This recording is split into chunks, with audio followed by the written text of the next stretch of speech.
bala. Wala yun. Hopeful ako kasi you're willing to testify for Archie. My daughter will not step her foot in that prison. This will Sa pag-uusap nila Charles Stone at Carlo ay giniit ni Charles Stone na kailangan nilang maayos ang tungkol sa pagkamatay ni Edward dahil hindi pwedeng maisabit si Bettina dahil labas siya sa kasong yun.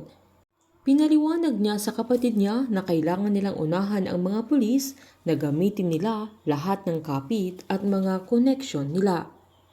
Habang nag-lunch break naman si Caroline ay agad niyang kinuha ang phone niya kaya nabasa niya ang text ni Bingo na dadalhin niya ang niluto ng mamang niya para sa kanya na tinext pa ng dalaga ang matanda na baka mapagod ng husto sa pagluluto niya para sa kanya na sakto namang pinuntahan siya ni Aling Sweetheart na pinaalam niyang may naghihintay sa kanya sa labas na agad namang sinabi ng dalaga na baka si Bingo dahil sa pagkaing ihahatid niya para sa kanya.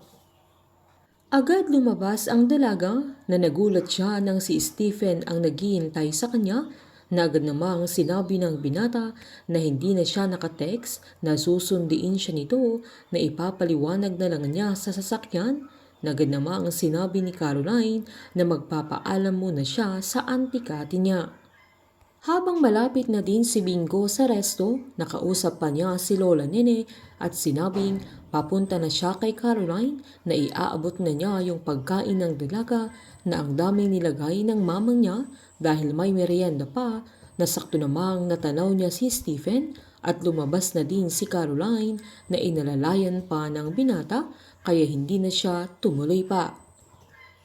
Habang hindi naman tinigilan ni Irene si Snoop na hinabol niya ang binata na nagsisigawan silang gustong pabayaran ni Irene yung egg pie niyang nalaglag habang sinasabihan siya ni Snoop na lumayo ang dalaga sa kanya na hingal na sabay nagreklamo pang ang bilis tumakbo na Irene na saktong may naapakan si Snoop na balat ng saging kaya napahiga ito na nag-alala naman si Irene na agad tinanong ni Snoop kung bakit hinahabol siya nito at agad namang sinumbat ni Irene na bakit siya tinatakbuhan ni Snoop sabay pinagbintangan niya si Snoop na stalker niya hanggang naalala ng dalaga ang binata na nasa mansyon nila na tumatawag sa kanya at sinabihan niyang siya yung weird guy na outsider sa bahay nila na isang waiter noong may pa-dinner sila.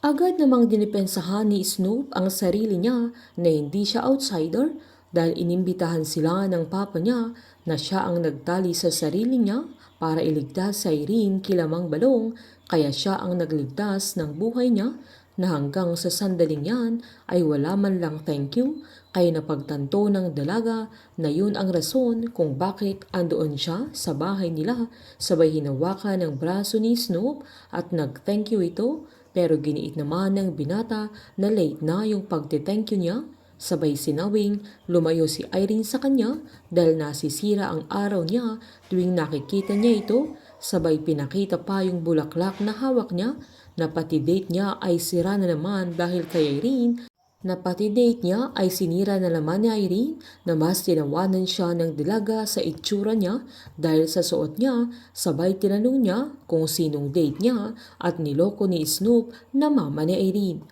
Hindi tatantanan na Irene si Aling Kadi hanggat hindi siya ulit pinapayagang bumalik sa resto bilang trainee na yun ang magiging dahilan na mas mapapadalas ang pagkikita nila ni Snoop lalo't lagi na din si Bingo sa pagbisita niya kay Caroline. Sa pagbabalik naman ni Tara ay lalong magsiselos ito kay Irene dahil mas may panahon na si Snoop sa dalaga na maging si Boji ay magsiselos kay Caroline dahil laging siya na ang kasama ni Bingo. Painit ng painit ang mga tagpo, sabay-sabay po nating subaybayan ang advance episode ng Can't Buy Me Love dito po sa aking channel. Patuloy lamang pong manood at mag-subscribe para ma-update po kayo sa mga susunod na episode. Marami pong salamat.